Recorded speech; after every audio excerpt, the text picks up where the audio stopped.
Kosova është gati për zgjedhjet e jashtëzakonshme parlamentare që do të mbante dielën më 28 dhjetor.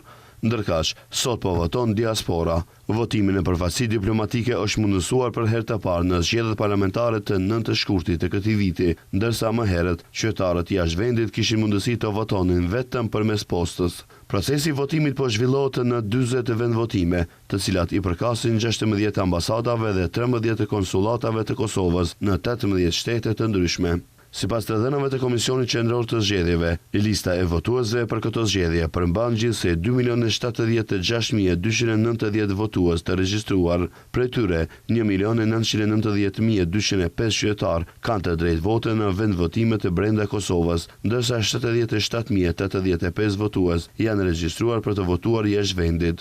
Për zgjedhjet e jashtëzakonshme janë certifikuar gjithsej 24 subjekte politike, përfshirë 18 parti politike, 3 koalicione parazgjedhore, 2 iniciativa qytetare dhe 1 kandidat i pavarur.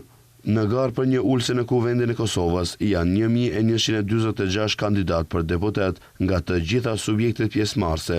Kuvendi i Kosovës përbëhet nga 120 deputet, ndërsa për formimin e qeverisë nevojiten së paku 61 mandate. Zgjedhjet e jashtëzakonshme u shpallën në fund të nëntorit, pas mungesës së unitetit politik për krijimin e një qeverie të qëndrueshme.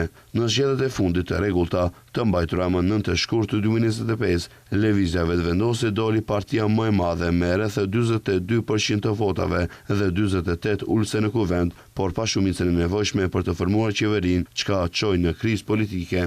Presidenti e Kosovës Vjosa Osmani shpalli zgjedhjet e jashtëzakonshme pas dështimit për të siguruar një shumicë parlamentare funksionale.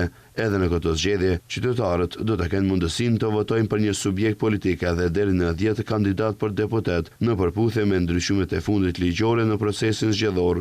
Zgjedhjet e jashtëzakonshme parlamentare të 28 dhjetorit do të monitorohen nga vëzhguesve vendor dhe ndërkombëtar, përfshirë edhe misionet të Bashkimit Evropian.